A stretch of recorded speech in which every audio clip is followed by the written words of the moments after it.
Hi everyone! Welcome back to my channel. Again, this is Kat, and today's video is about IELTS.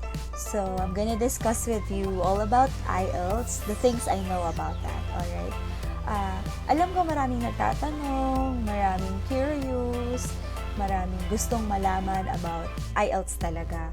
And so, I made this video for you kasi sa internet, ang daming information, like it's too vague, like ang daming links, ang daming website, nakakalito lang sila.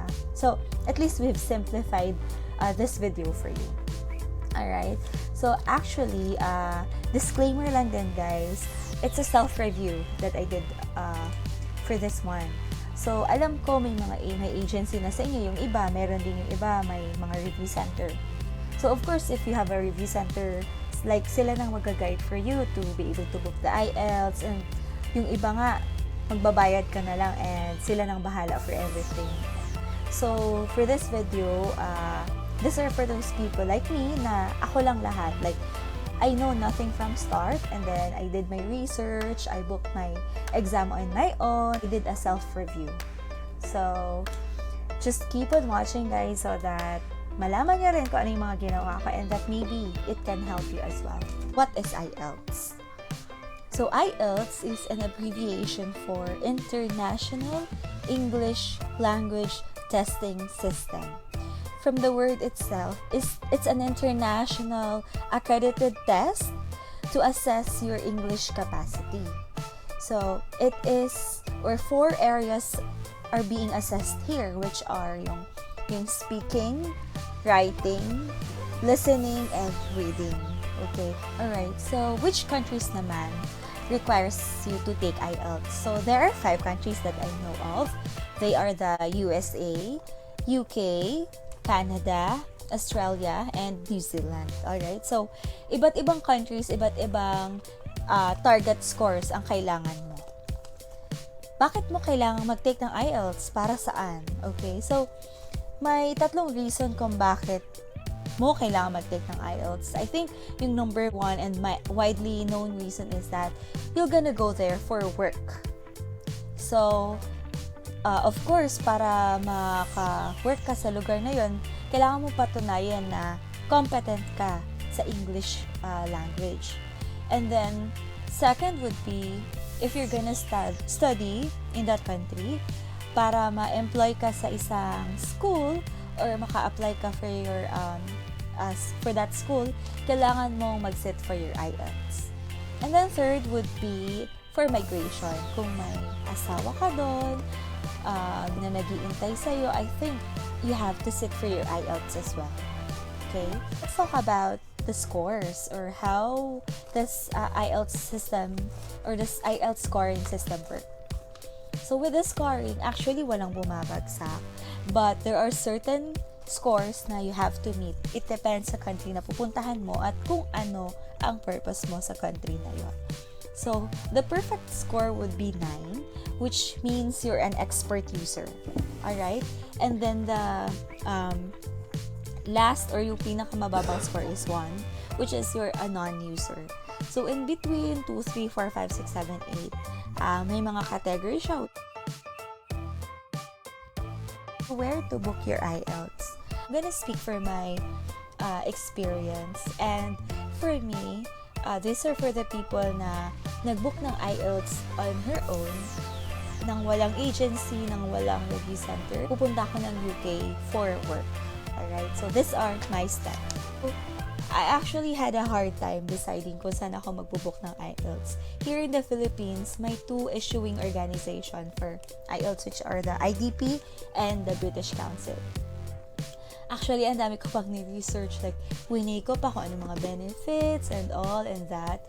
Upon choosing which exam center na iti-take mo ang IELTS is, I think, kailangan mo i-consider ang maraming factors din. Like, for me, okay, you have to consider the location.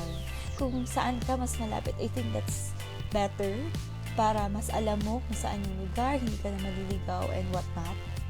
And the next would be the availability. Kung kailangan mo talaga mag-take ng IELTS the next week, and then ito lang yung may available na schedule, then go for that. Okay? And then, ako, may chinek din ako yung mga promos. Kasi nakita ko rin sa IDP. Actually, meron din ang British Council. Iba-iba. Depende lang sa kung anong mas feel mong promo. At that time, nung nag-book ako ng IDP, meron siyang free review with Niners. Pero it was like hours lang, mga 3 to 5 hours lang. But at least, diba, parang may matututunan ka kasi nga hindi ako nag-review. So at least alam ko yung feeling na may review center. And then with IDP kasi, meron din silang free guide. They have this free master list. Like, mga ganong information, mga ganong pa-freebies nila. So, yun din yung mga kinonsider ko, guys. Actually, taga Davao City ako. Meron din dito na nagpapatik ng IELTS. However, sad to say, ang kinikater lang or ang pinaprovide lang nila is yung paper-based exam. And gusto ko talagang mag-computer-based exam. So, yun, nag-decide ako sa Manila ako talaga siya i-take. And one thing pa pala, as I mentioned, sa UK nga ako pupunta for work. So, I booked the UKVI. So, UK Visa Immigration. Para sure na talaga na that's what's accepted. What I know is, you can also book UK Academic for UK if you're gonna go there for work. But nagpakasiguro na ako. So, ang binook ko na is yung UKVI IELTS. Kasi wala akong matanungan at that time at wala rin akong agency or review center na mag-guide sa akin kung ano ba talagang difference. Though nag-search ako, pero parang hindi ko talaga siya medyo mag-gets that time. So, mas binook ko na yung UKVI para sure. How to book with IDP na. Syempre, IDP ako. I don't know how to book with British Council. But with IDP, okay, so you have to just go to their website and you have to make an account. Yung typical, you put your username and password. So, kailangan mo tandaan yun. And then, after that, fill in din yung forms doon. Like, everything. Yung name mo, mobile number, email, address, those things, yung basics. To-download ka ng isang valid ID. And on my case, nag-download. Dinownload ko or ginamit ko yung passport ko. Kasi feeling ko, I recommend passport na lang, guys. Parang mas update. Nga pala, pag pumunta ka sa exam center, papakita mo rin yung ID na yun. So, mas convenient siya passport. Yun. So, then, kung saang location ng IDP. So, pinili ko is yung dun nga sa may Marco Polo sa Ortigas, Pasig City. And then, yung pili ka na ng date, and then time kung kailan visisit yung ang daming options dun, guys. So, kung feel mong ready ka na within 1 week, go. Schedule mo na yung IELTS mo. And then, after nun, of course, mag-make ka ng payment.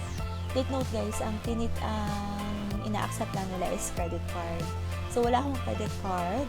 What I used is my PayPal account. So, nilagyan ko lang ng pera yung PayPal. Nag-accept sila ng PayPal account.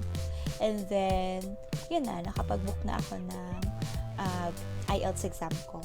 And then, definitely, marireceive mo yung confirmation email of your booking, and then, you're good to go na. Send nila rin sa akin yun nga, yung sabi ko may promo. Send nila sa akin yung mga promos na pwede kong i-claim na after yung booking ko. So, of course, what I did, I immediately registered or contacted yung Niners with regards sa promo ko, and then may pa-masterclass sila and webinars, inattendan ko lahat. Alright, guys, that's a wrap. I think that's all about IELTS. It's a very simplified explanation na sana may natutunan kayo, guys. If you have questions, don't hesitate na mag-comment down below. And definitely, ilalagay ko din yung mga links kung paano dun sa pag-book. And don't forget to hit the like button and subscribe to my YouTube channel. So, see you again on my next video. So, thank you so much for watching, guys.